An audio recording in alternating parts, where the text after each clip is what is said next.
What you shouldn't do is reading from the beginning to the end. You don't have the time. You don't have the attention span. You want the answers right away.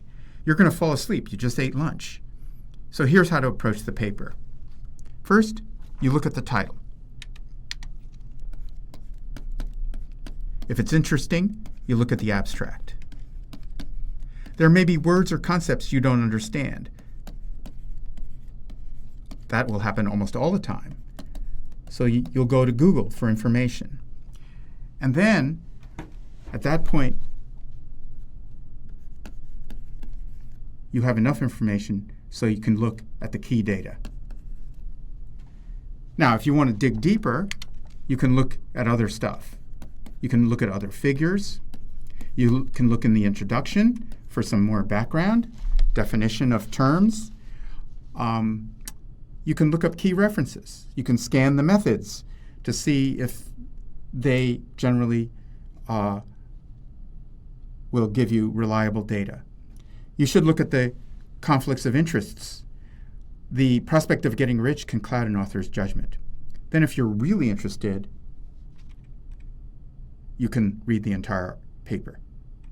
So here's the paper you found by searching the internet. It links telomerase mutations to a disease, idiopathic pulmonary fibrosis.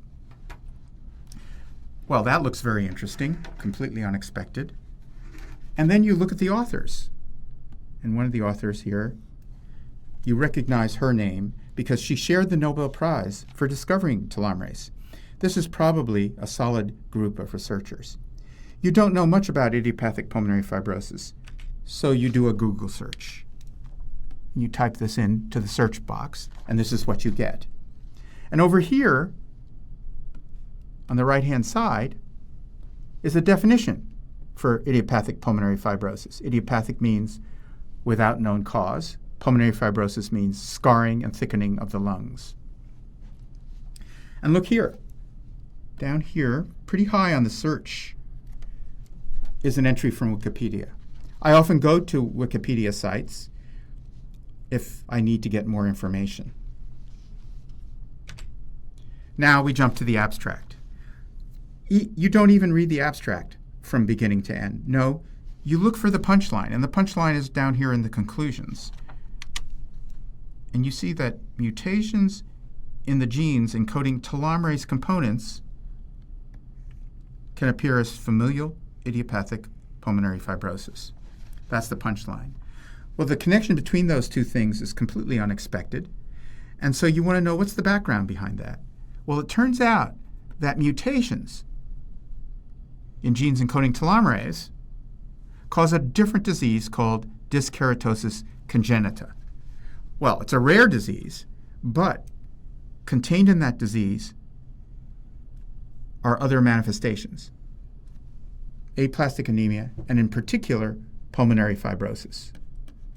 So you can immediately surmise that what the authors did was they decided to look for germline mutations in these same genes in patients who come from families with pulmonary fibrosis without the other manifestations of dyskeratosis congenita. And you can immediately see how they did this. They screened 73 probands from a registry of familial pulmonary fibrosis.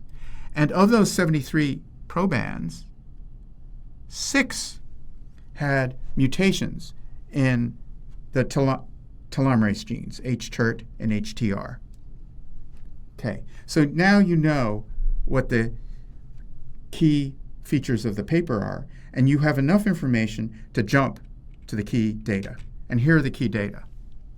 And you can tell because it's labeled mutations in telomerase. And you can see the 6 probands listed. They came from 6 different families, A, B, C, D, E, and F. Okay, and each of them has a mutation in one of the genes that encodes telomerase. 5 of them in the HTERT gene, and 1 of them in the HTR gene. And then the next question you have is, do these mutations really cause shortened telomeres?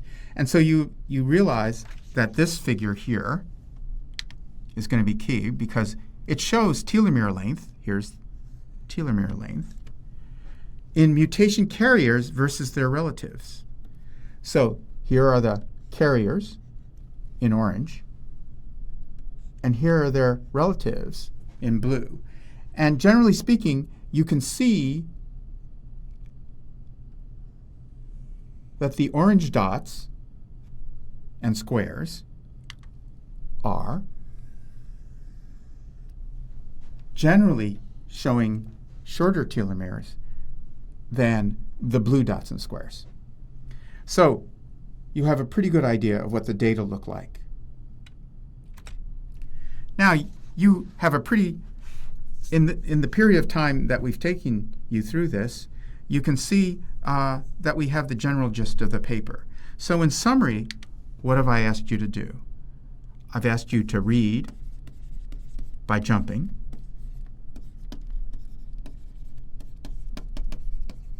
And then very early on, you jump to the key data.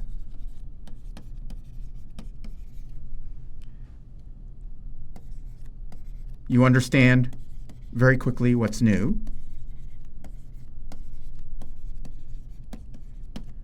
And if you've taken the trouble to read the paper with a critical eye, you can decide for yourself